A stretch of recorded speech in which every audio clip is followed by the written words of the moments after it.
Bonjour à toutes et à tous et bienvenue sur Le Pompon, le podcast qui s'intéresse au parcours atypique et inspirant des entreprenantes et entreprenants du Sud-Ouest. Je suis Théo Robache, animateur d'événements et de médias, entrepreneur soucieux du bonheur des autres, désireux d'aller à la rencontre de profils épatants pour vous partager leurs histoires. Au travers de ces rencontres, j'aime comprendre cette vibration si créatrice, si inspirante, si porteuse qui anime mes invités. Quand on la connaît, quand on s'octroie le droit de la vivre plus souvent, alors elle devient régulière et c'est là qu'on tend vers un alignement avec nos besoins. Ce podcast est un mélange de découvertes d'univers, de conseils assimilés à du développement personnel, d'inspiration, de partage d'une vision de la vie plus apaisée et positive.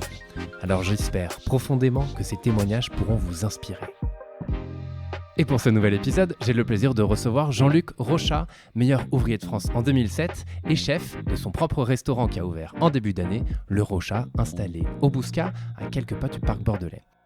Dans cet épisode, on parle bien évidemment de ses parcours, de la découverte de la cuisine, de l'importance des métiers de la main et de sa cuisine à lui, généreuse, gourmande, raffinée.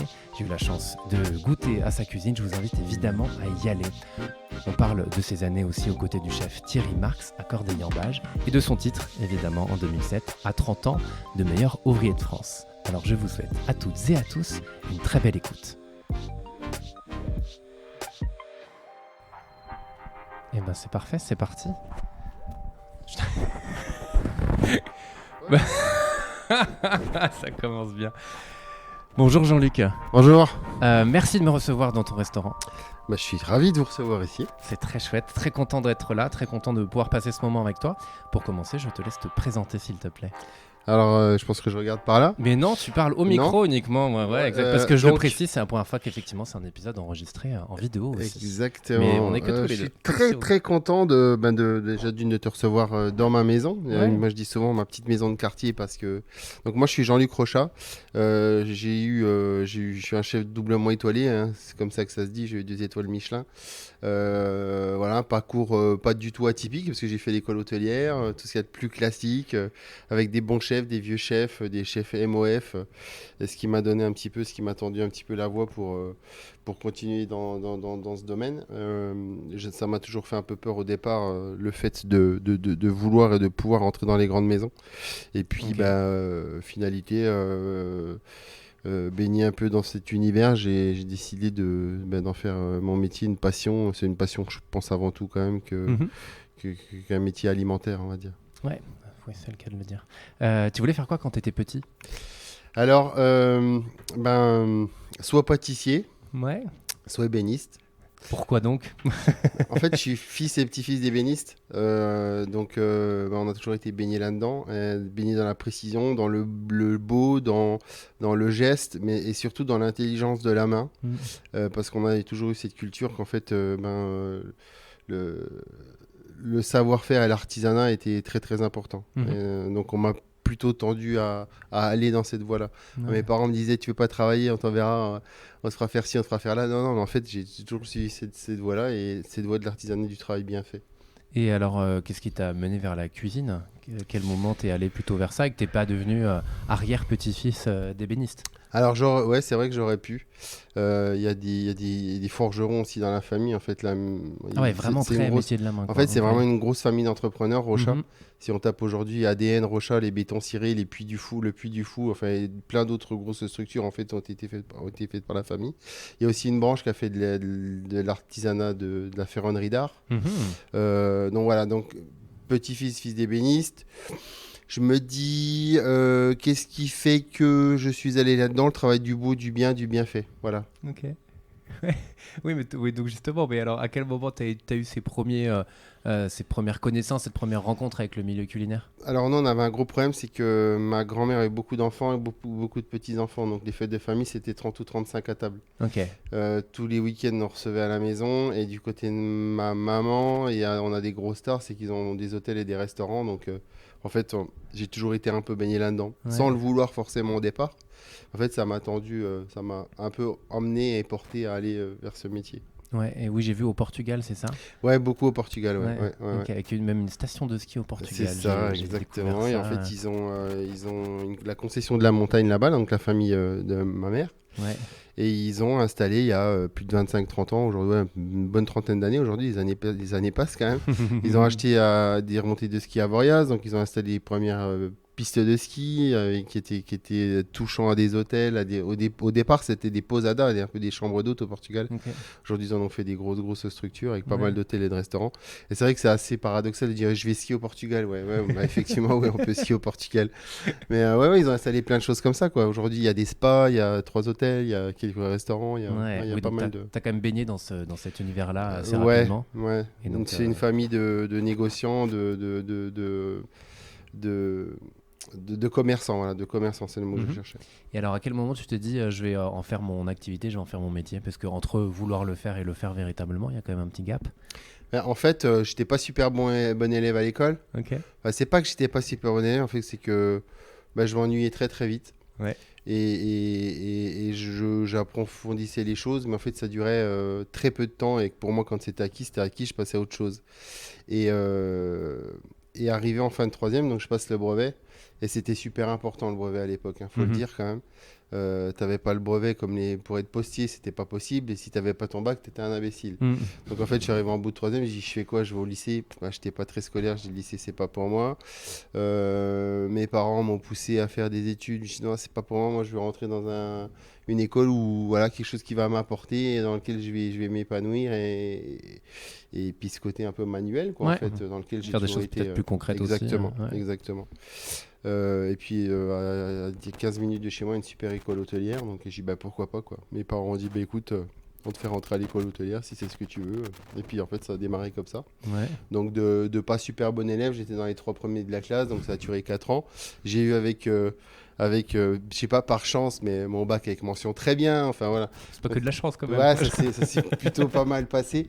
Après, j'ai passé un brevet de maîtrise en candidat libre, un brevet professionnel, un brevet technicien hôtelier. En fait, j'ai tout passé en candidat libre et puis j'ai Mhm. décroché en 2 ans en fait les 3-4 examens qui me manquaient.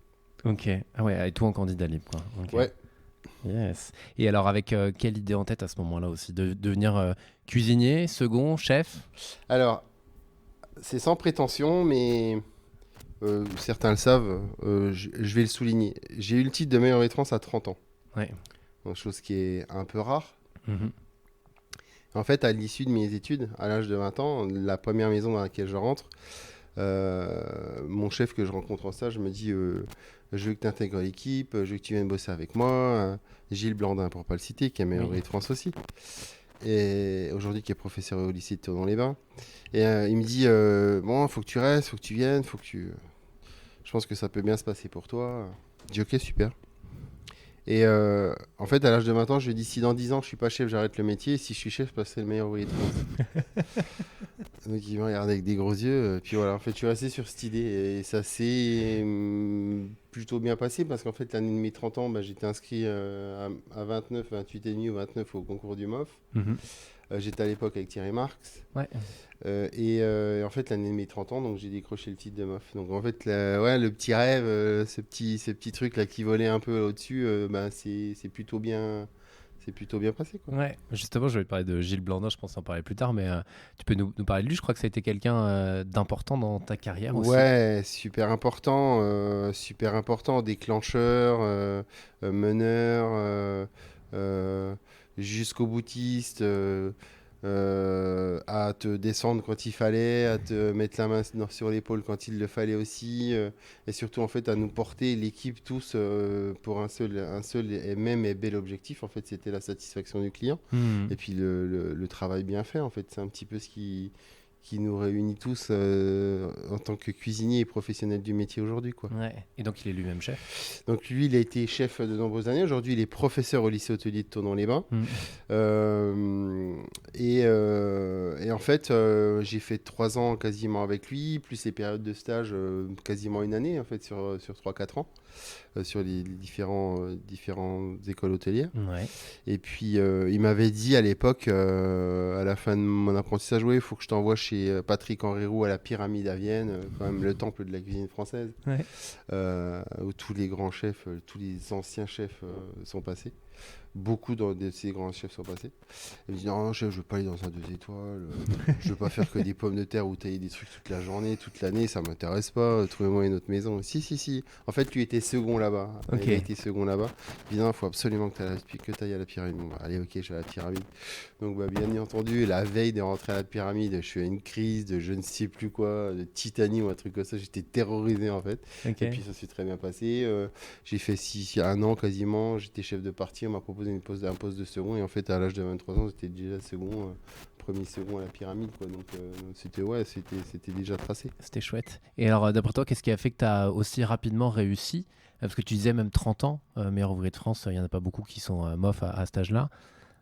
Qu'est-ce que toi, tu as réussi à mettre en place? Parce que si je ne m'abuse, et tu vois, j'ai déjà reçu Vivien Durand sur ce podcast et Tanguy Lavial aussi, je crois que la cuisine avant était peut-être un peu plus dure que la cuisine aujourd'hui. Mais je dis pas que c'est facile aujourd'hui, loin de là. Mais peut-être les méthodes d'apprentissage étaient très dures. Comment toi, tu l'as vécu ces premières années, ces premiers moments? En fait, moi, je l'ai pas vraiment mal vécu. Je l'ai pas mal vécu du tout. Alors, effectivement, on est à 100 lieues de ce qui se passait aujourd'hui. Moi, j'ai démarré, on avait dimanche soir, lundi de congé. Ok. Donc le dimanche, déjà, les clients partaient à 17h30, on finissait, il était 18h. Ouais. Donc tu rentrais chez toi, il était 19, donc tu avais ta demi-soirée, puis le lundi, tu étais tellement naze que tu faisais rien. Ouais. Tu as des maisons où ça se passait plutôt bien, moi j'ai eu cette chance. Il y avait le respect en tout cas des chefs. Alors l'exigence, c'était difficile. Les gens étaient durs, mais en fait c'était dur, mais c'était juste. Il y a peut-être des maisons où aujourd'hui les gens sont peut-être pas honnêtes ou autres, ou je ne sais quoi, je ne veux même pas parler de ça. Moi je considère, oui, effectivement, être dur avec moi-même, vis-à-vis de moi-même, dur et exigeant avec les gens, mais c'est juste, voilà, je descendrai jamais quelqu'un, je dirai jamais c'est pas bien sans donner d'explication. Et ça c'est important. Mais oui, on est effectivement à 100 milieux de ce qui s'est passé avant. Ça c'est clair. Ouais. Et donc toi, ça va, tu l'as bien vécu au début? Moi, je l'ai plutôt bien vécu. Après, je me suis toujours donné des objectifs. En fait, à 20, je m'étais dit, à 30. Ouais. Et puis en fait, quand tu as le MOF, tu dis, ok, je vais continuer, puis je vais faire ça et ça et ça. Ouais. Voilà, au bout. Mais l'objectif final, c'était quand même d'être chez soi, d'être chez moi, d'avoir mon propre restaurant. C'est comme l'objectif d'un cuisinier. Quand tu es cuisinier et que tu es cuisinier, c'est quand même plus une passion qu'autre chose. Et quand tu aimes ça et que tu aimes quand même recevoir, enfin, c'est pas quand même que tu aimes recevoir, que tu aimes faire plaisir aux gens et aussi te faire plaisir pour pouvoir en faire profiter les gens qui sont avec toi au quotidien. Ouais. Je trouve que ça, c'est une vraie chance. Et il y a peu de gens, en fait, qui sont... Et je trouve qu'il y a de moins en moins de peu de gens et de moins en moins de personnes aujourd'hui qui sont animées par cette flamme, en fait. Alors ouais, effectivement, il faut aussi passer le cap et puis se dire, ok, moi je vais être patron, mais le patron, c'est quoi aujourd'hui?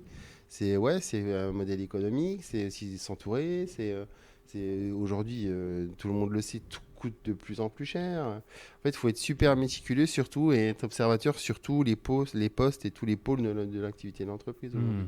Mais effectivement, avant, c'était d'avoir un objectif d'être chef. Donc se donner 10 ans d'apprentissage, un peu plus, parce que j'ai commencé à 16. 10 ans d'apprentissage, on va voir un peu plus. Passer un cap, donc d'être chef ou plus. Alors pourquoi, qu'est-ce qui a fait que j'en suis arrivé là aussi vite? Je sais pas.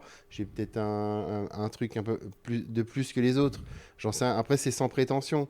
Mais je pense que la passion et la persévérance et l'acharnement sur certaines choses, en fait, parce qu'il faut être acharné quand même pour ce métier.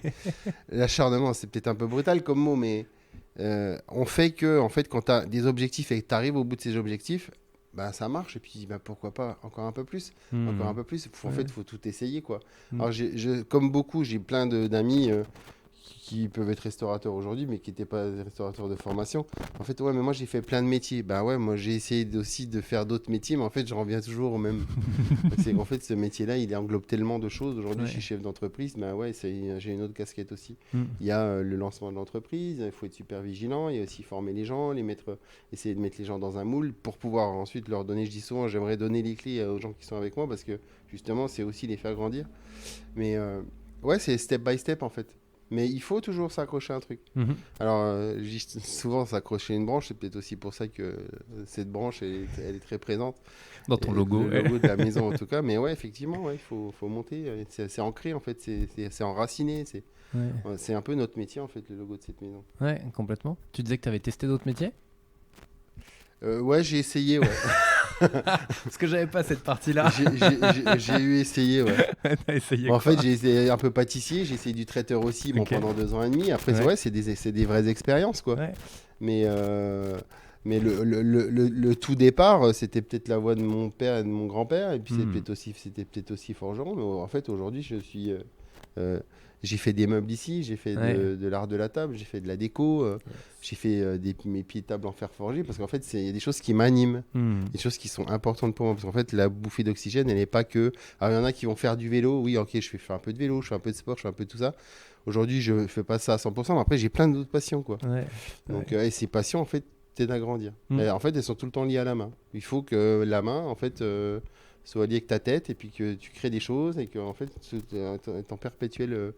t'en perpétuer l'effervescence. Enfin, en tout cas, c'est comme ça que moi je travaille et que c'est comme ça que je suis. Et ça peut être très, très déroutant pour les autres. Mm. Et il y a des gens qui ne le comprennent pas. Mais ouais, en fait, je suis tout le temps en train de. Je vais peut-être trop vite ou j'ai peut-être un train d'avance à chaque fois ou un wagon d'avance, je sais pas. Mais ouais, ça peut être assez pénible par contre. Pour moi, c'est usant, mais pour les gens, Ouais. les autres, c'est encore pire. Oui, parce que toi, c'est usant, mais tu sais à peu près où tu vas. Ouais, malgré c'est tout, ça, Alors ouais. que les autres savent pas Mais forcément. merde, Ouais. mais là, bon, stop, on arrête. Tu parles de sport justement, mais je vais en parler maintenant aussi, Ouais. parce que je crois que tu as fait pas mal de handball Ouais, j'ai fait pas mal de handball, ouais. et à bon niveau. Ouais, en équipe de France, ouais. Ouais, rien que ça, ouais. Ouais. Quand tu étais ado, c'est ça? Ben, ado, Ou- ouais, jusqu'au lycée hôtelier, en fait. Ok. Mm. Ok. Et t'as fait du handball et t'as été judoka aussi? Ouais, aussi, Ok. ouais. Ouais, c'était chaud, ouais. C'était 2 entraînements, voire 3 par semaine de chaque.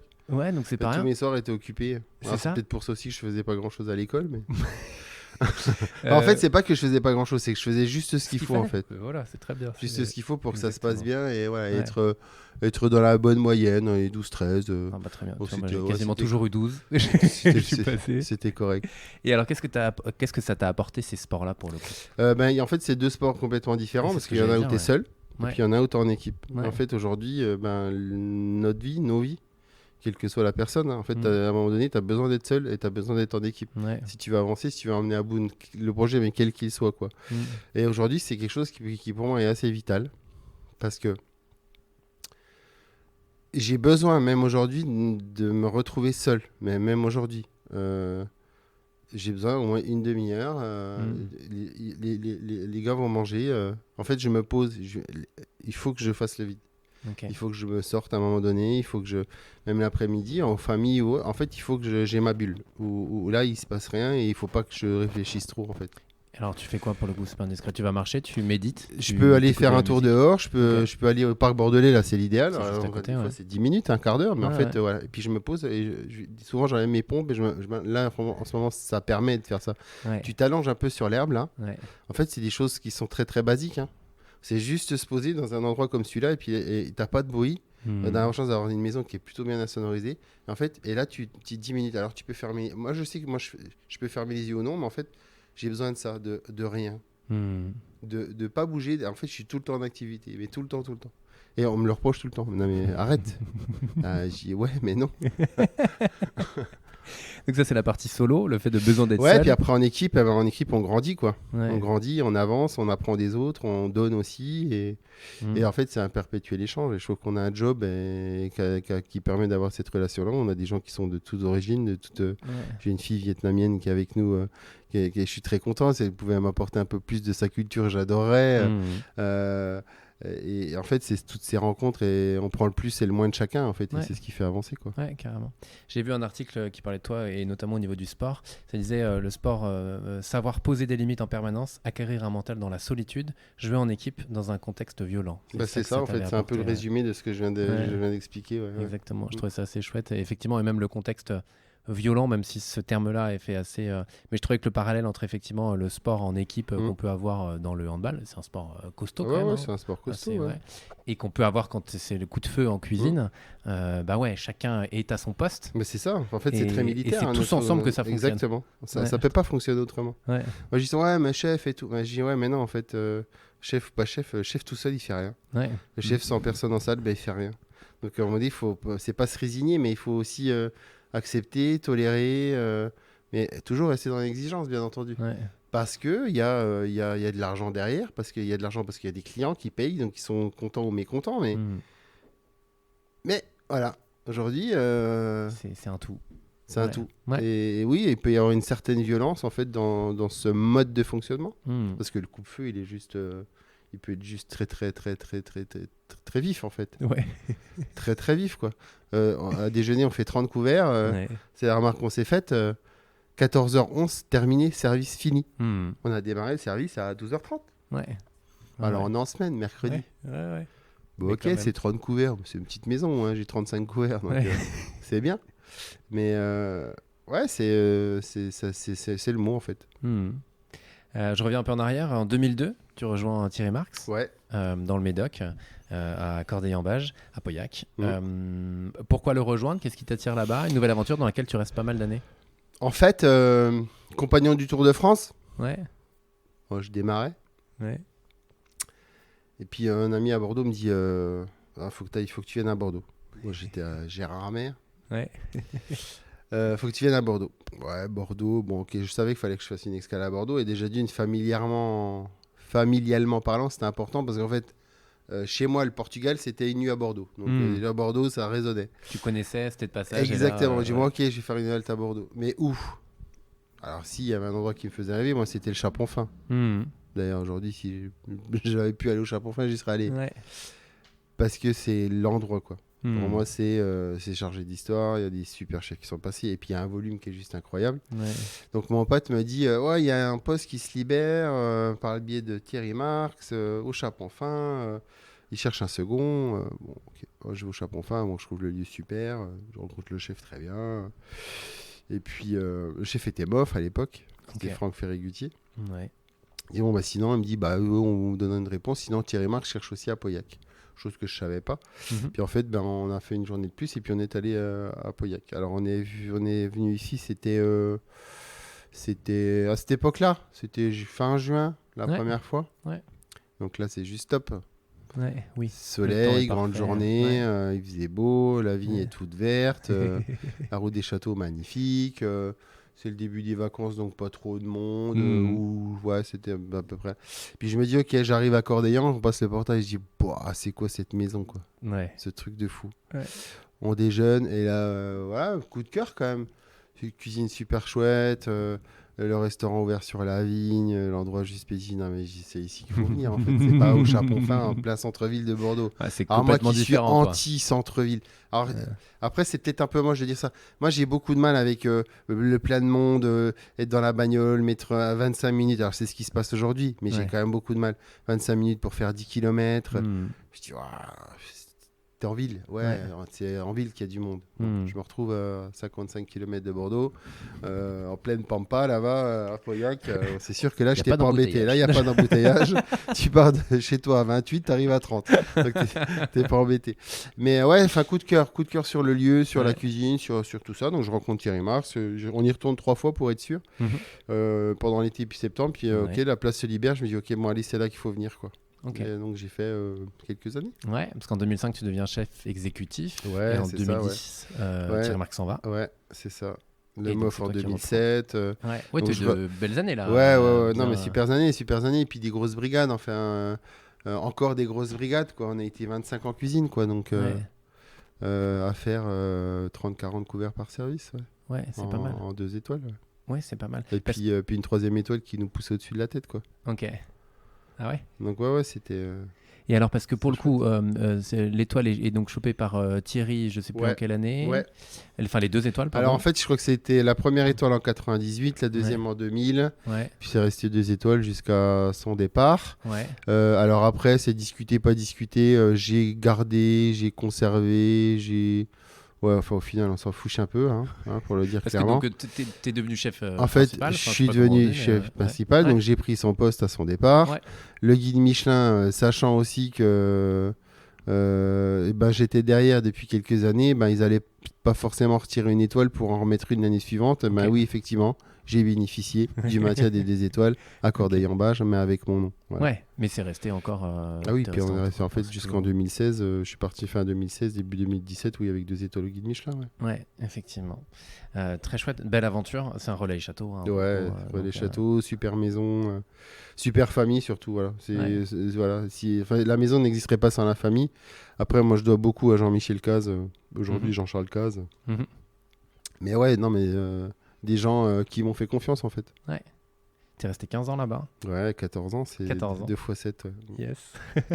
Et après, t'es parti à Paris, Ouais, au Saint-James. ouais, exact. Avenue Bugeaud, donc un Saint-James Club privé. Mhm. Donc club privé toute la journée au déjeuner, donc essentiellement ouvert aux gens du club. Ouais. Donc voilà, toutes les personnalités, alors showbiz, C'est politique et autres. Ouais, c'est le gratin parisien. On peut Enfin, rencontrer gratin, ça pas mal dépend de ce monde. qu'on Ouais, entend enfin, par gratin, mais c'est ouais. pas, je dirais pas gratin, mais ouais, enfin, ouais, c'est the place to be si tu veux un endroit un petit peu select, Ok. un petit peu dédié à toi, avec une Ouais. salle de sport, 3 coachs, un bar, le restaurant gastronomique. Donc ouais, non, mais super endroit, super Ouais. sympa. C'est tenu par des gens très très pros. Ça, il n'y a rien à dire là-dessus. Monsieur Bertrand, qui est propriétaire, qui a énormément d'affaires et de business. Mhm. J'ai beaucoup de respect pour ces gens-là. Pourquoi tu changes? Pourquoi tu pars au bout de Parce qu'en 14 ans fait, moi je l'ai dit juste avant, moi là, le centre-ville, ça me. Alors je voulais cette expérience parisienne, donc j'ai bien choisi où je pourrais aller. Ouais. C'était très certainement la maison, c'est une très belle maison, où j'aurais peut-être pu rester ou peut-être dû, en fait, mais vu que la vie ne me plaisait pas spécialement, j'ai dit pourquoi me. Non, en fait, non, c'est pas pour Ok. moi. C'est juste pas pour moi en fait. Attends, tu Quand- parles de quoi? De Paris là? De Paris Ouais, et d'accord, ok, oui. tu vois, des embouteillages, Ouais. Où Après, t'as j'habitais testé à un quart d'heure, 20 minutes, c'est même pas ça. Mais en fait, il y a beaucoup de ces choses-là me rendaient triste en fait. Voilà, mal à l'aise et pas spécialement heureux. Donc, Ouais. le métier est assez difficile comme ça pour. Pour que ce qui se passe Pour autour. exactement. Faut bien le choisir aussi. Quoi. Exactement. T'es resté combien de temps là-bas? 2 ans, 2 ans. Ok. Et après, tu reviens par ici? Je reviens par là. Ouais. J'ai eu le choix de plusieurs entreprises. Ouais. Je ne peux pas bien les citer, mais Ouais, c'est comme tu veux, c'est tout ce qu'il sur voit, le hein. bassin. Donc, Ouais. bon, il y avait Pinas Café. Ok. Voilà. Et puis j'avais envie d'une expérience traiteur. Ouais. Parce que j'avais quand même au fond de moi un petit truc qui résonnait, c'était de passer le MOF traiteur. Mhm. Ok. Ah ouais, Ouais, t'as eu histoire un de premier se dire- MOF, tu te dis bon, histoire on va de avoir un se dire- deuxième quand même. C'est ça, de dire why not. Donc je me dis bah ouais, pourquoi pas en fait. Ok. Et puis en fait bon bah ça s'est fait, très bonne expérience. J'avais quand même en fond de tête de m'installer, de Ouais. trouver quelque chose. Ouais. Bon après pas ta caisse, le Covid est arrivé. J'ai eu un gros souci à la main gauche, une opération qui s'est mal opérée, 5 opérations de la main gauche, du poignet. En fait j'ai failli perdre l'utilisation de ma main gauche, Ok. juste pour le souligner. Ah oui, c'est non Parce que, bon, négligeable. peu de personnes le savent, mais ouais, c'est. Comment tu te sens à ce moment-là alors? Parce qu'en gros, En tu fait, peux plus quand faire ton métier si. c'est ça en fait, que quand le médecin et chirurgien te disent Monsieur Rocha, peut-être falloir penser à changer de métier. Tu dis non mais attendez, c'est une blague. Ça devait être bénin cette opération, il devait rien se passer en fait. Dans 1 mois et demi, je devais retravailler quoi. Sauf que l'histoire elle a duré quasiment 2 ans. Voilà. Et puis en fait pendant 2 ans, tu te dis ma main gauche. 80% des choses que tu prends, tu les laisses tomber, tu les échappes. Alors aujourd'hui, ça va, mais ça m'échappe encore très régulièrement en fait. Ok. Ah Ouais. ouais. Ah oui, Ça ça c'est doit faire- en fait c'est pas la bonne, c'est pas le bon truc là. Ouais. C'est pas la bonne période, c'est pas la bonne histoire en fait. Là c'est un Ouais. peu moins drôle en fait quand j'en Bah non, mais parle. Je le vis pas super quoi. Ben normal parce que ça fait, mais ça fait, les trucs qui arrivent comme ça dans la vie et au Ouais. final quand t'as tout construit et que t'as ça qui Ouais. arrive, tout se déconstruit d'un coup en fait, tu et te dis, c'est mais vrai attends, que je vais faire quoi? ouais, c'est le vide derrière quoi. C'est ça. Je peux faire quoi? Je peux faire plein d'autres choses. Ouais. Alors, quand je te disais tout à l'heure, en fait, à un moment donné, j'ai monté des ordinateurs, quoi. Ouais. J'étais des cartes mères, des colonnes, des machins, et je parle de ça il y a 10, 12, 15 ans en arrière. Ouais. Mais je fais quoi? Je fais ça, je fais quoi? Ouais. Ah oui, Je ça- demanderais, ben non, je pourrais pas. Ouais. Je fais quoi? Ouh. Je vais Ouais. vendre des bagnoles chez Pigeon. Ouais. Ouais, pourquoi pas, quoi. Mais ça me fait pas vibrer, en fait. Ah bah oui, c'est sûr. Donc, en fait, il y a plein de choses qui tu te dis, ouais, mais non, ça me fait pas vibrer. Ouais. Mais quand on dit, faudrait envisager de changer de métier, là, tu te dis, bon, oh. Ou... Ouais. Je fais comment? Et alors, comment t'as fait Bah, pour garder le truc? En fait, tu crois, tu gardes le cap, et puis Ouais. aujourd'hui, je vis avec. Ouais. Alors, Ok. ouais, il y a. Des jours, c'est pas simple. Ouais. Mais je vis avec. Ok. Et je fais avec, en fait. Alors, Ouais. des fois, je pèse et je rajoute tout seul dans la cuisine parce qu'on est 3 ou 4. Et puis, en fait, le truc, ça tombe et je pose. Et puis, en fait, ça me lâche. Mais ouais, c'est comme ça, quoi. C'est pour ça que quand je parle de l'intelligence de la main, elle est super importante. Ouais. Ouais, parce que malheureusement, dans nos métiers, sans Clairement. main, pas de main, pas de chocolat, quoi. Tu vas pas bien loin, ouais. Ouais, c'est ça. Et ça me fait penser à Aurel Martin qui est pianiste aussi. Mm. Pour le coup, lui, c'est exactement la même chose, quoi. S'il y a un problème à la main, c'est problématique. Il y a les chanteurs qui disent, mais vous avez des problèmes aux cordes vocales, quoi. Ouais, non, mais complètement. Non, mais évidemment, ça, le corps, c'est aussi. C'est pour ça qu'il faut souvent l'écouter quand même quand C'est tu ça. nous parles. Ah ouais, il faut être très très à l'écoute, ouais. Ouais. Mm. La maison dans laquelle on est. Ouais. Comment est né ce projet? D'où ça vient? Ça a été pendant 45 ans la même famille qui a été là? Alors, en fait, la maison, elle existe depuis très longtemps. Ça a été 2 bars, ça a été 2 restaurants, ça a été tenu pendant 45 ans, effectivement, par les anciens propriétaires qui ont lâché leur maison à 75 ans, chacun. Ils sont vraiment allés jusqu'au... Bah, en fait, jusqu'au bout. Ouais. Et comment tu connais ça? Comment tu Comment découvres j'ai connu cette maison? En fait, le papa de ma compagne m'a dit à plusieurs reprises, je connais un restaurant à vendre, Ok. au Bousca. Ouais. Au Bousca, ça va, c'est pas le centre. Je sais pourquoi pas. En fait, j'ai cherché partout, hein. Je vais juste faire une petite. En fait, j'ai regardé un peu partout. Ok. Donc les Chartrons. Et donc déjà, tu as eu Saint-Michel. l'envie d'ouvrir ton propre lieu. Enfin, il y a Ça aussi faisait ça. ça faisait 2 ans, 2 ans et demi, Ouais. en fait, que j'étais un peu à l'écoute, où ça parlait Ouais. sur Bordeaux, il va s'installer. En fait, Mhm. on entend tout et rien. Et c'est ça qui est assez drôle. Après, ou alors tu balances des rumeurs, et puis en fait, ça papillonne. T'as joué avec ça ou pas? Ouais, je l'ai pas joué, mais indirectement. Ok. Mais je trouve ça assez rigolo. Ouais. Et en fait, il me dit donc qu'il y a un truc à vendre au Bousca. Ouais, mais bon, c'est une quinzaine de couverts. Je dis, ouais, ça m'intéresse pas. Effectivement, c'est ce qu'il faisait. Ouais. 15 couverts, quoi. Ouais. Et que au déjeuner, et que la semaine. Mhm. Donc en fait, les 2 ou 3 fois, il m'en a parlé, j'ai dit non. Et puis un autre pote, que tout le monde connaît bien sur Bordeaux, c'est El National, Hugo Naon. Mhm. Il connaît leur fils qui tient un bar à Bordeaux, un gros bar. Et il dit non, mais les parents de mon copain cherchent à vendre, c'est au Bousca. Mais va voir, va voir, va voir, va voir. Je dis, bah, Tout le monde me saoule, alors je vais aller voir. je dis, ouais, je vais aller voir. Donc, je viens, je déjeune, Ouais. je vois la maison. Puis en fait, la maison était ce qu'elle était, hein, mais c'est arrêté 45 ans en arrière, en fait, l'étage, là où on se trouve. 5 couches de tapisserie, enfin c'était juste noirci ça avait 45 ans. Ouais. Le resto était plutôt très bien tenu, enfin quand je dis très bien tenu, on mangeait par terre et c'était propre, vraiment propre. Mais ouais, c'était un peu old school. En fait, quand je me suis rentré dedans, je me suis senti vite très bien, tout de suite. Et ça, c'est super important pour moi. Je sais pas si j'ai ce don de sentir les choses, mais en tout cas, il y a des endroits où on se sent pas super, on n'est pas allé. Mais en fait, là, ici, j'étais très bien. Et puis, je me suis dit, bah, en fait, c'est peut-être là qu'il faut que je sois, quoi. Ouais. Et je dis, bon, allez, ok. Je viens 1 fois, 2 fois, 3 fois, on discute. Ça va vendre, pas à vendre. En fait, ils voulaient vraiment un cuisinier pour que ça soit repris parce ils habitent juste à côté. Ok. Puis ils n'avaient pas envie qu'aussi leur bébé à eux partent Devienne dans les complètement main autre chose, d'une. quoi. Ouais. Je sais D'une pas, agence de... immobilière. Ouais, Je dis pas n'importe forcément, quoi, mais, parce qu'en fait, ça a vocation d'être un commerce ici. Oui, c'est un- oui. Ok. Mais des fois, ils voulaient pas. Je citais rien ni personne, mais ouais, ils voulaient pas une chaîne ou autre. Ouais. Donc ouais, ils ont peut-être aussi traîné le truc et puis fait leur petite cuisine pendant toutes ces années pour trouver la personne, la perle rare, je sais pas comment on peut dire ça. Mais je me considère pas comme un bijou, mais loin de là. Mais non, mais ouais, ils étaient très contents en fait que ça soit moi, donc ils me connaissaient par personne interposée, ils étaient venus à Cordeillan, donc toujours un peu le même. Rocha, bon bah voilà, il y en a quand même quelques-uns qui savent qui c'est. Ouais. Même si pour moi je suis un peu aux oubliettes et puis le titre de mof, ça change quoi? Ouais. Je l'ai fait pour moi, je l'ai pas fait que pour être reconnu. sur les magazines piédestal, Picard et les trucs et les machins. Enfin voilà, non mais. J'irai voir tous les meufs qui ont fait des magazines Picard maintenant. Non mais voilà, après oui, ça met du beurre dans les épinards, certainement, ça rendit bien les oui, ok, d'accord, mais chacun, c'est pas mon truc. Mais... Yes. Et puis ouais, je me suis dit, bah ouais, c'est là qu'il faut être en fait. Ok.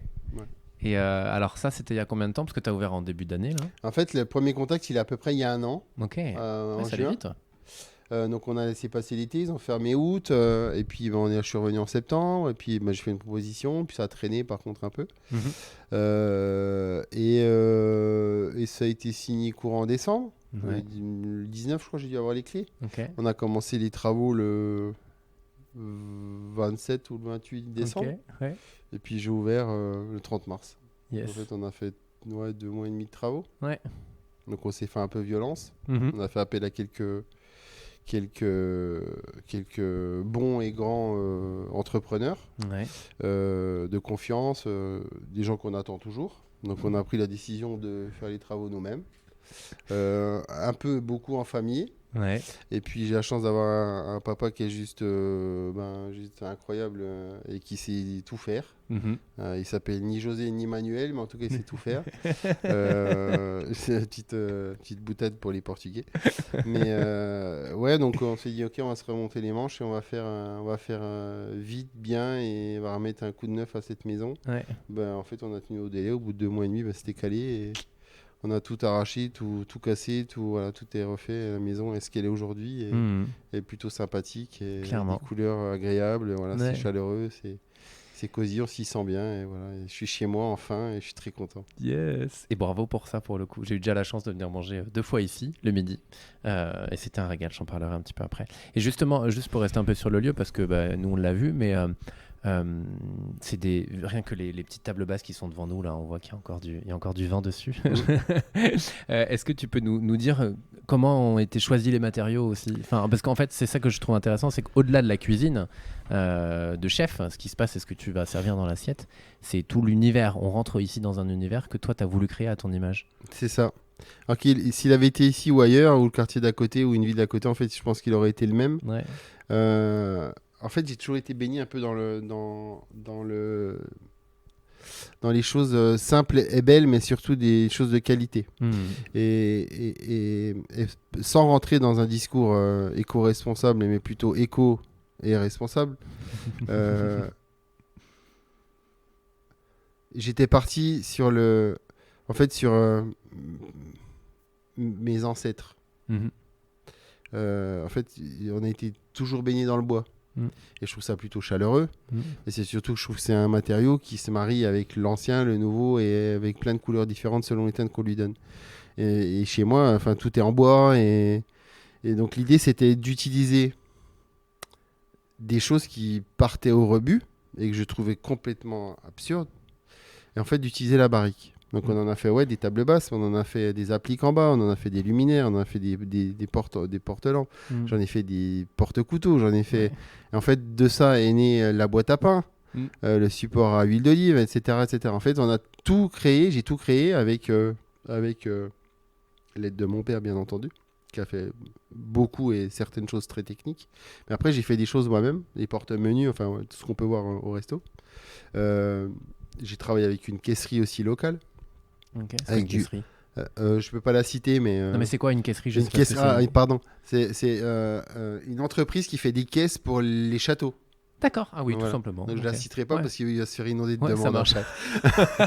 On ne donne pas de nom. On ne donne pas de nom. Donc voilà, donc j'ai eu Ouais. cette chance en fait de travailler aussi avec du pain des Landes, mais on a travaillé avec du pain des Vosges, on a travaillé avec du chêne français.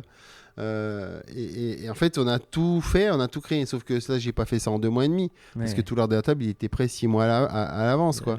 Yes. Mes pieds de table en fer forgé, ils étaient prêts, que ce soit ici ou ailleurs, ils étaient prêts. J'en ai deux ou 4 d'avant, je sais plus. Mais le projet, en fait, il est né comme ça. Ouais. Et je voulais trouver avec ces fauteuils club aussi quelque chose qui soit à la fois dans la modernité, avec du bois, mais qui reste quelque chose, il y a une touche de classique. Parce que ces fauteuils sont juste superbes. Ils sont, En tout ils cas, sont moi, je très les trouve très, confortables. très beaux. Ouais, complètement. Et J'aime beaucoup. on est super bien assis dessus, donc c'est très très agréable. Mais ouais, c'était vraiment de trouver un matériau qui puisse être pas trop cher, quand même de très haute qualité, parce que c'est quand même que du chêne Mhm. ou de l'acacia, mais Mhm. c'est à 80% c'est du chêne, Mhm. ce que j'ai utilisé. En fait, c'est des choses qui partaient au rebut, Mhm. ou qui sont brûlées, ou qui finissent à la poubelle. Alors aujourd'hui, quand on regarde un cache-radiateur comme ça, Ouais. c'est juste une dinguerie. Alors, ils vont peut-être pas le voir et on en Ah parle ouais, juste, ouais, mais ouais. Et puis les clients viendront donc, pour le voir. C'est des douelles de barrique en fait, c'est de la douelle de barrique qui a été ajustée et qui a cette forme de coque de bateau. Exactement. Et je trouve ça à la fois très épuré, Ouais. c'est très classique, mais c'est à la fois très moderne. Ouais, et puis la complètement. touche des couleurs, les associations de couleurs sont juste superbes. Ouais, Un d'accord. radiateur, c'est jamais très très beau. Il y en a qui trouvent ça très beau, un radiateur en fond. Moi, je trouve ça moche. Donc, en fait, j'ai fait mes appliques en bas avec ça, avec les douelles de barrique. Puis en parlant à mon père me dit mais pourquoi tu fais pas tes caches radiateurs comme ça? Bah ouais, effectivement. Le rendu il est juste top. Ouais, c'était plus récupérer plutôt que ça parte à la benne, avoir un beau produit. Aujourd'hui, un mètre cube de chaîne, ça coûte quasiment 6 ou 7 000 euros au minimum. Il y a 10 ou 15 ans en arrière, on payait ça peut-être 2005 ou 3000. Aujourd'hui, c'est 2 à 3 fois plus cher. Ouais.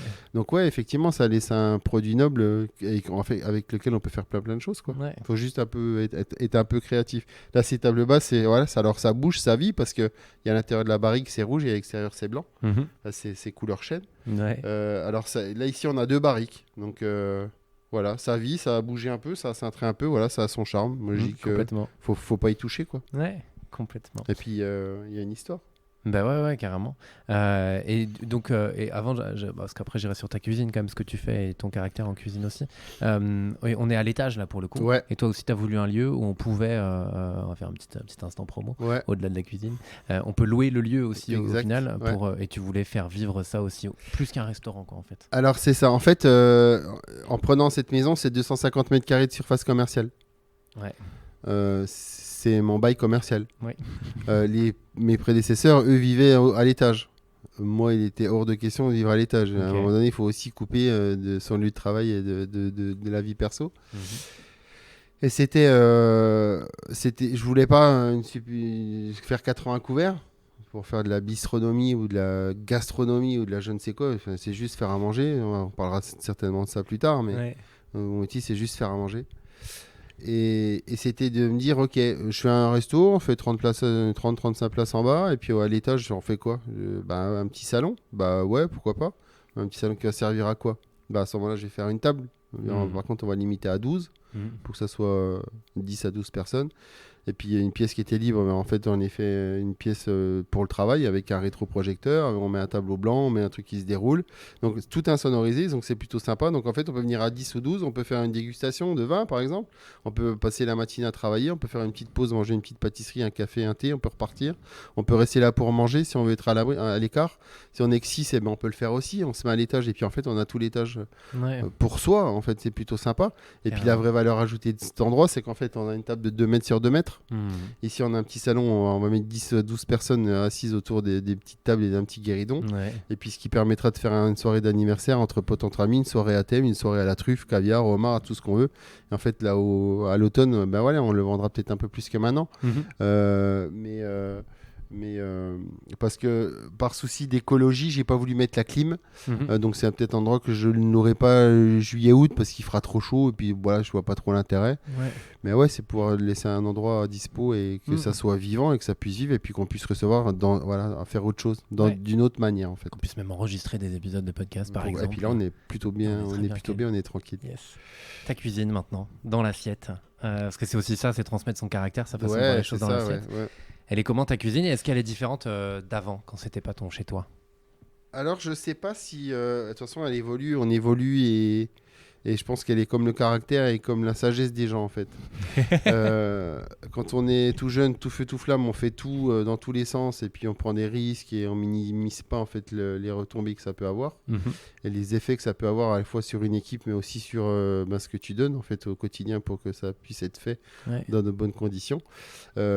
Après il y a aujourd'hui un aspect très très important, c'est cet aspect économique aussi qu'il faut garder en tête et sur lequel il faut surtout pas sortir parce que faire la cuisine c'est bien mais notre métier en tant que cuisinier c'est pas que faire la cuisine et faire sauter dans la poêle et acheter des produits, c'est aussi se dire ok il y a des prix de revient, il y a tout ça donc aujourd'hui il faut meubler avec tout ça, il faut meubler avec les gens, les capacités des gens, le savoir-faire que ont déjà dans les équipes qu'on crée en fait, qu'on regroupe dans nos maisons. Mais c'est surtout que il faut pouvoir donner une identité à sa cuisine. Alors moi j'ai une cuisine qui est peut-être particulière, qui est peut-être pas chichiteuse. En fait, c'est une cuisine qui est tournée, qui est virée vers le goût, tournée vers le goût, qui est plutôt authentique. Moi, je dirais plutôt même traditionnelle. Alors, il y a tout le temps des mélanges un petit peu farfelus, mais ou des trucs un peu surprenants. Mais il faut qu'elle soit rassurante, en tout cas. Ouais. Il faut qu'elle soit rassurante. Il faut qu'elle soit plaisir. Il faut qu'elle soit résonante sur un souvenir. Alors, un souvenir d'enfance, un souvenir de voyage, sur une épice, sur un goût, c'est comme je dis souvent, c'est comme la première fraise qu'on a mangée ou la tomate qu'on croque dans le jardin quand encore tiède parce qu'il fait soleil. Elle n'a jamais le même goût que celle qui sort du frigo, que celle qui a voyagé 3 jours, que celle qui a traîné. Voilà. En fait, il faut pouvoir donner une émotion. En fait, faire manger, c'est donner une émotion. Et moi, je pars du principe que je ne fais pas à manger que pour moi, j'essaie de faire manger pour les autres. Et quand je dis faire manger pour les autres, c'est quand je fais un plat, et en fait, quand je le goûte, et que j'ai du plaisir, comme je peux l'avoir là, en fait, à sourire, parce que tu dis, en fait, ouais, ce truc-là, c'est bon, en fait. Ouais. Et si je le trouve vraiment bon, alors les trucs, ouais, c'est bon. Bon, ok. Mais quand tu dis, ouais, ça, c'est vraiment bon, mais ça peut que marcher. En fait, ça c'est très, très personnel. Donc après, ouais, il se la raconte. Ah, mais ok, ouais, bah, tu vas pas faire mauvais sinon tu n'auras pas de clients. Oui, d'accord. Mais en fait, un bon plat, un chouette plat, il démarre par ça, en fait. Donc ouais, la cuisine, c'est un peu tout ça. Là, cette semaine, je fais un pâté en croûte. Alors ouais, ok, il a une forme triangulaire. Parce que j'ai un moule que j'ai fait faire, mais il n'est pas classique en fait dans la forme, mais dans le goût, il est juste très classique. Ouais. Et en fait, qu'est-ce que veut le client aujourd'hui ? Il va avoir un truc un peu sympa, un peu moderne, et puis peut-être avoir un truc un peu classique. Comme ça, tout le monde s'y retrouve. Voilà, donc la formule du déjeuner, je fais un pâté en croûte, donc celui-ci là. Voilà, il y a les fruits secs. Puis à côté de ça, on fait un carpaccio de poulpe avec des coquillages farcis. Ouais. Parce que j'ai envie de ça, mais j'ai aussi et surtout envie de donner le choix au client. Donc rien que la formule au déjeuner, il y a 2 entrées au choix, 2 plats au choix. Alors il y a tout le temps un classique en fait et peut-être un peu plus. Mais ouais, c'est ce côté rassurant puis ce côté un peu je prends des risques. Ouais. Mais le risque, il faut le minimiser. Ouais. Comment tu crées tes plats justement ? Ça se fait au coup de cœur, ça se fait au souvenir, ça se fait au marché aussi surtout. Ouais. Donc tu vas faire ce que tu trouves chez le maraîcher, chez le primeur, tu passes devant, oh bah tiens il y a ça, bah tiens il y a plus de bled, bah qu'est-ce qu'on pourra pas bah tu vas prendre un pak choy. En fait, c'est assez aléatoire en fait. Okay. C'est plus au coup de cœur, c'est aussi combien je vais le vendre derrière, parce qu'aujourd'hui c'est bien. Faire du homard, du bar de ligne. Enfin non, c'est une petite maison ici. C'est une petite. Enfin ouais, non mais il faut parler simplement en fait. Il faut rester. Et parce que tu as des prix aussi, tu as voulu avoir des prix accessibles. Venir manger le midi, on peut. Notre métier, on sauve pas des vies. Hein. On sauve pas des vies quoi. On sauve juste pas des vies. Donc rendre la maison accessible. Ça c'est un vrai sujet en fait ça. Un vrai sujet. Et pour moi c'est très important. Alors. Je gagnerais peut-être moins d'argent que certains. Je serais peut-être plus vigilant que certains. Ou d'autres. Pour mes prix de revient, pour mes achats, etc. Pour les quantités dans l'assiette. Parce qu'aujourd'hui, il faut aussi... on mettra plus de 200 grammes de poisson dans une assiette. Par contre, on va choisir un beau maigre de ligne. Donc on aura payé ce que ça vaut. Et puis plutôt que d'en mettre 250 à la carte, on en mettra 150 ou 160 grammes. Pour que le client, il ne se sente pas volé non plus, mais qu'il ait aussi ce qu'il faut. Ouais, c'est plus au coup de cœur, aux produits, à la saison, aux envies. Alors en ce moment, c'est les cerises. Ouais, ok, super. 10 balles le kilo de cerises, quoi. 10 € le kilo de cerises. Alors oui, ok, il y a des raisons à tout ça. Oui. La sécheresse, la maladie. Oui, ok, non, ça se discute pas. Mais ouais, il faut être vigilant. Ouais, ok. Donc ouais, aujourd'hui, tu mets pas... voilà. T'en mets moins que ce qu'on pouvait mettre il y a 5-6 ans en arrière. Parce que 30 ou 40% sur la marchandise, aujourd'hui, c'est là.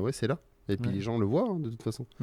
Toutes les personnes qui font leurs courses, sans aller chez le primeur, tu vas au supermarché, tu en as pour beaucoup plus cher, quoi. Ouais, c'est clair. Et je me souviens quand même, je raconte, parce que la première fois que je suis venu ici, donc c'est grâce à Nathalie Baumann, je salue aussi qu'on se connaît, et que j'ai découvert la maison. La première fois que je suis venu, il y avait écrit, donc sur tes menus, il y a végétarien sur demande. Ouais. Et donc je t'ai demandé ça, et je t'ai demandé, il y a quoi dedans ? Il m'a dit, je sais pas. Non, je sais pas. Et j'ai trouvé ça tellement drôle, en me disant, en fait, je vais voir, c'est ce que tu m'as dit, je verrai ce qu'il y a en cuisine, et je fais avec, et je compose, quoi. Ouais. Et je me En fait, j'ai tout le temps le même discours. Ouais. Malheureusement, j'ai tout le temps le même discours. Ça m'est encore arrivé hier soir. Qu'est-ce que vous avez fait ? Là, comme ça, je sais pas. Ouais. Je dis, on va voir ce qu'on a, on va voir combien de plats vous voulez, combien de services vous voulez. Mm. Parce qu'en fait, on est capable on fait un menu, le caprice de chef à 75 euros. Ouais.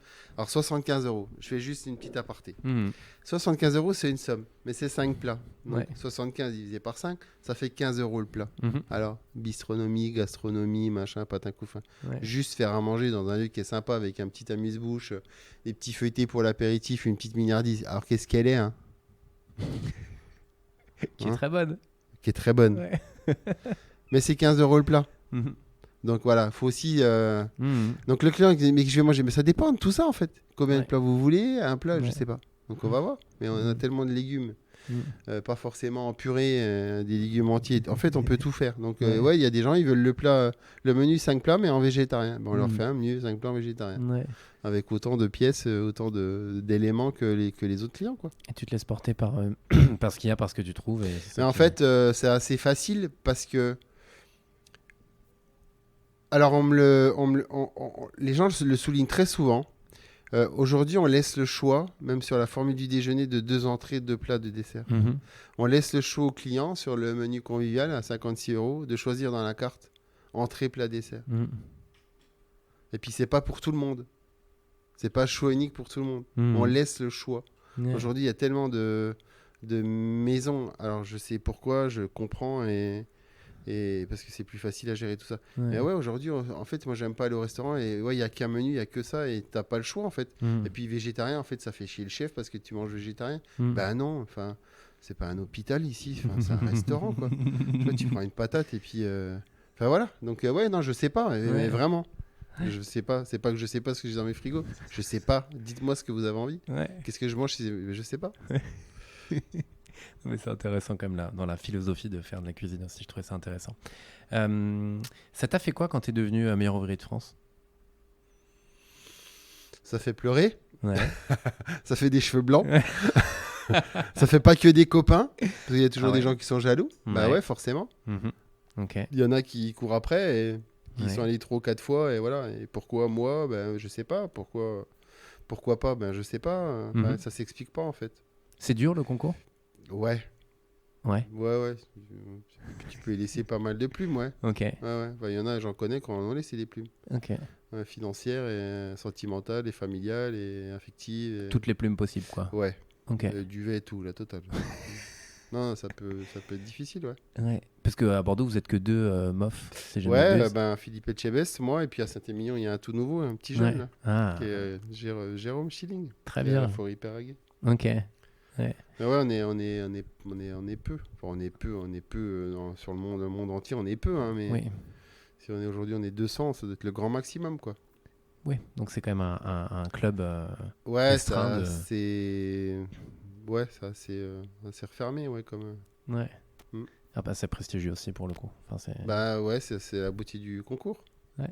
Si c'était facile, tout le monde l'aurait. Et puis ça aurait moins de valeur. Et ça aurait Ce beaucoup petit moins de col valeur. bleu, blanc, rouge Ouais, aurait c'est beaucoup ça. moins de valeur. Et je avais juste aussi envie de parler, parce que j'entends souvent que dans le milieu de la restauration, c'est très difficile de recruter. Ouais, Pourquoi? pourquoi? C'est encore pire aujourd'hui. Bah ouais. C'est Mais encore pire pourquoi, alors? aujourd'hui. Pourquoi? Parce que les gens en fait ont un réel désintérêt à notre métier, Ok. parce qu'il est difficile, parce que tu es là le midi et le soir, parce que t'es pas forcément très bien payé, parce qu'on te parle mal, parce que t'es pas considéré en fait en tant que personne. Mhm. Je parle même pas de cuisinier ni de serveur, en tant que personne en fait. Ouais. Mais je pense aussi qu'il y a des gens qui exagèrent et qui en profitent. Ou qui en ont profité et qui ont exagéré, ou qui ont été pas très, très respectueux à la fois de telle ou telle chose. Et puis c'est surtout que le Covid, merci aux gens de la restauration, quoi. Enfin, les gens de la restauration peuvent remercier le Covid. Mhm. En fait, c'est un cadeau qui a été fait, qui nous a été fait aux gens de la Ah ouais restauration. Pourquoi? Parce que tu es resté chez toi, tu as profité de ta famille, tes enfants, tu as pu travailler le midi et le soir et tu t'es rendu compte que, ouais, effectivement, c'est peut-être pas. On est pas mal en fait là, à pas bosser le midi et le soir. Et puis moi, je décide de reprendre un restaurant en plein Covid Mhm. et de faire un restaurant en plein Covid. Non, mais c'est juste débile quoi. Mais t'es fou. Mais tu fais, faut pas faire ça. J'allais à la banque, le mec il me regardait à la banque, je dis, mais vous êtes malade? Bah non, vous allez pas au restaurant. Et les gens vont continuer à aller manger, non? Ouais. Ouais. Alors après, si vous avez plus envie de faire confiance à des gens qui ouvrent des restaurants qui sont pas du métier, bah ouais, allez-y. Enfin, mais non, mais ouais, c'était compliqué. Alors le personnel aujourd'hui, moi j'ai fait un business plan. Alors c'est très simple. Mon modèle économique, il est de me dire, je fais un restaurant, mais que ça soit confortable. Ouais. Vu que c'est déjà très inconfortable, mais il faut que ça soit confortable. Ouais. Donc je vais faire un business plan où on est fermé samedi et dimanche. Ouais. Et puis il va falloir que je ferme au moins une demi-journée supplémentaire parce qu'il va falloir aussi donner un peu de bon temps aux gens. Ils vont être là le midi et le soir, donc 4 jours et demi par semaine. 4 jours plus une demi-journée. Ouais. Je dis, bah, ça serait quoi la meilleure journée? Alors, c'est très simple, hein. Dimanche, lundi, c'est une bonne journée. Ouais. Lundi, mardi, ça peut être une bonne journée. Maintenant, moi, je ferme samedi, dimanche et mercredi soir. Ok. Comme ça. Comme ça. Les gens qui bossent chez moi, s'ils ont des enfants, eh ben, ils en profitent du mercredi après-midi. Ils emmènent aux activités où ils les récupèrent. Au moins, ils les récupèrent. Il y en a bien un des deux qui va les récupérer. Donc ça. Après le samedi, dimanche. Pourquoi? Parce qu'au moins, tu as une vie sociale. Tu peux faire un truc en famille. Tu peux profiter, sortir le vendredi soir, être ton samedi matin tranquille, voir des potes, des amis, la famille. En fait, tu as une vie à peu près raisonnable. Normal. Responsable, en fait. Ouais. Et je me dis, ok, bon, on va faire comme ça. Et je vais me battre pour que ça continue comme ça. Et que ça fonctionne comme ça. Ouais. Donc ouais, on va travailler du lundi au vendredi, sauf le mercredi soir. Et ça, c'est une nouveauté. J'ai l'impression qu'il y a de plus en plus de chefs qui font comme ça. En fait, moi, oui. Je crois qu'il y en a de plus en plus qui vont le faire. Il y en a de plus en plus qui le font aussi actuellement. Alors le fait d'être en ville, ça facilite les choses quand même. Parce que souvent les gens en ville partent le week-end. Alors ici, on est peut-être un peu sur le bassin, peut-être un peu en Dordogne, un peu par-ci, un peu par-là. Donc moi, j'ai pas de recul parce que moi, j'arrive. Donc j'arrive dans ce quartier. Hein. Mais donc je peux pas dire. Mais oui, je pense que samedi, dimanche, il n'y a pas grand monde. De toute façon, je le vois bien quand je passe et qu'il faut que je me gare. Il n'y a pas de voiture dans la rue. Il n'y a pas trop de problème pour se garer. Donc il n'y a pas trop de place, pas trop de problème pour se garer. Il y a toujours de la place. Ouais. Mais ouais, c'était me dire... En fait, j'ai remarqué à Paris que samedi, dimanche, c'était tout le temps fermé. Et que les gars avaient 2 jours et demi ou 3 jours de congé, quoi. Donc souvent coupés, mais ils avaient leur samedi et leur dimanche. Ouais. Donc c'est plutôt pas mal. Donc pourquoi pas? Je suis pas à la campagne. Si j'avais été à Pauillac, j'aurais jamais fermé le samedi dimanche parce que j'aurais fait peut-être 60% de mon chiffre d'affaires le week-end. Clairement. Mais ici, je me dis, ben ouais, non, faut le tenter en fait. Faut le tenter. Puis en contrepartie, tu essaies de donner un salaire plutôt raisonnable aux gens. Ouais. Parce que ouais, tu as envie de compter dessus, puis tu as envie que les gens ils s'engagent avec toi et qu'ils se donnent. Et surtout, donne-leur des congés, quoi. Alors ouais, c'est sûr, c'est 5 services en moins. Ouais. Alors ouais, c'est 5 services où je pourrais être ouvert. Et puis faire un peu moins de choix, et puis faire un peu moins de plats, et puis un peu moins qualitatif, et puis faire un peu plus d'argent. Mais en fait, c'est même pas ce qui m'attire aujourd'hui. Ma petite maison, c'est bien. Être avec une bonne équipe, c'est super important. Ouais. Et puis le jour où t'es pas là, tu peux dire, ouais, les gars, ils savent faire, et ils font tourner la boîte. Okay. Et je vais pas me dire, qu'est-ce qui va se passer, qu'est-ce qu'ils vont dire, Non. Faisons-le comme ça. Ouais. Et puis voilà. Ok, très chouette. Ça sert à quoi la cuisine? Tu l'as un petit peu dit tout à l'heure, mais en vrai, ça sert à quoi? Ça sert à réunir les gens, à partager et puis à réconcilier, en fait. Soit avec des produits, soit les gens entre eux. Ou, voilà, en fait, on se réunit tout le temps à la table pour un événement particulier, qui soit bon ou mauvais. Qu'on fasse un mariage ou qu'on inter quelqu'un, on est autour d'une table. Donc en fait, on va toujours partager quelque chose. Ouais. Puis ici, on partage de l'huile d'olive avec un bout de pain. Exactement. Ça, c'est bien. C'est quoi ton meilleur souvenir culinaire? Est-ce qu'il y en a qui t'a marqué? Enfant, je dirais un truc très traditionnel chez moi, la cancoyote et les pommes de terre au four. Ouais, voilà, ça c'est... plus tard, entrer dans le métier Landsbourg, 3 étoiles Michelin, Jean-Georges Klein, et la maison 3 Gros. Ok. Où, ouais, tu prends une claque. C'est là où tu as eu des belles claques. Ouais. Ok. C'est un objectif, toi, maintenant, d'aller chercher une étoile? Absolument pas. Okay. Surtout pas. Mais juste pas, en fait. Alors, si ça arrive, c'est génial. Mais c'est si pas, ça arrive, oui, ok, si ça arrive, très bien. T'es pas borné alors après, à te dire, ouais, mais non, c'est encore un... Ouais, pour qui il se prend? Ouais, non, mais... Moi, je veux juste faire à manger, en fait. Ouais. Alors oui, c'est peut-être des fois un peu gastro, des fois un peu bistrot, des fois un peu canaille, des fois un peu mieux, des fois un peu moins bien. Non, mais on essaie juste de faire à manger dans cette maison. Et d'essayer de le faire bien et de satisfaire le client. Et surtout que le client se dise, ok, c'était chouette, on reviendra. Ouais. Ouais, mais en fait, c'est juste ça. Alors, les étoiles, c'est super, mais aujourd'hui, je veux qu'on pose la bouteille sur la table et que le client, il se serve sa bouteille devant. Parce qu'une étoile Michelin, il faut un sommelier, il faut ci, il faut là. Puis après, on va attirer des clients qui vont venir que pour l'étoile Michelin ou parce que tu es étoilé Michelin. En fait, tu vas pas dans un restaurant parce que tu es que étoilé Michelin. Nous, on a des clients qui, chez Tanguy Lavial, pour pas le citer, ressources, on vient parce qu'il a eu une étoile Michelin. Bah ouais, mais c'est top. Je suis super content pour lui, mais c'est génial. Et sa cuisine, elle est très bonne, le lieu est très sympa. J'y suis pas allé encore, mais de ce que j'en ai vu, et je passe souvent devant. Mais en fait, tu as des gens qui viennent. Ouais, on y va parce qu'il y a une étoile Michelin.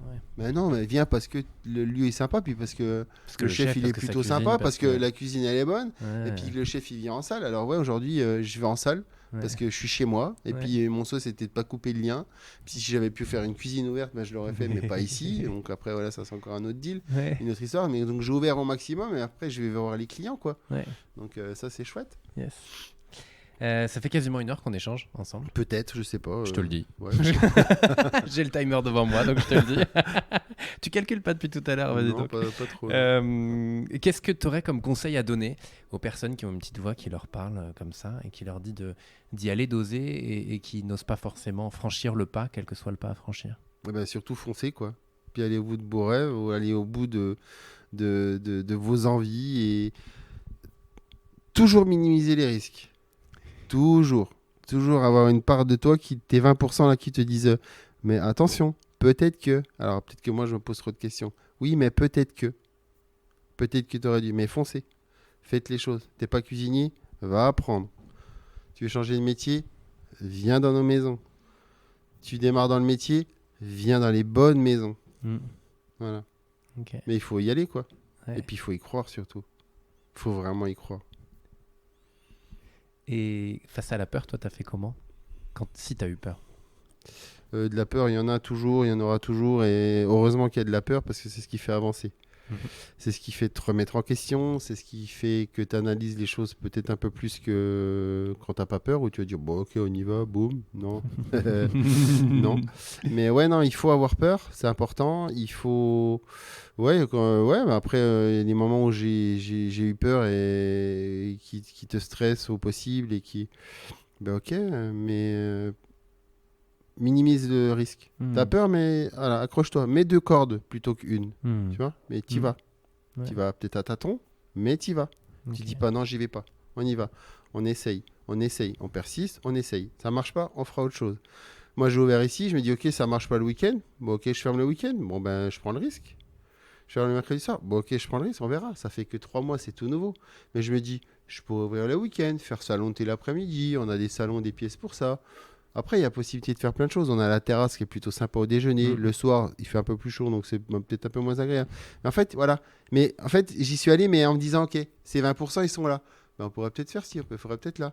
Le parc bordelais à côté des enfants, je mets un truc à glace sur la terrasse, ça pourrait marcher. Pourquoi pas? Il n'y a rien aux alentours. Ouais. Mais voilà, toujours ce petit...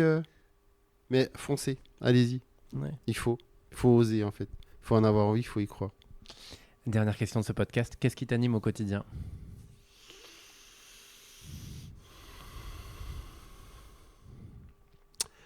Une certaine satisfaction personnelle.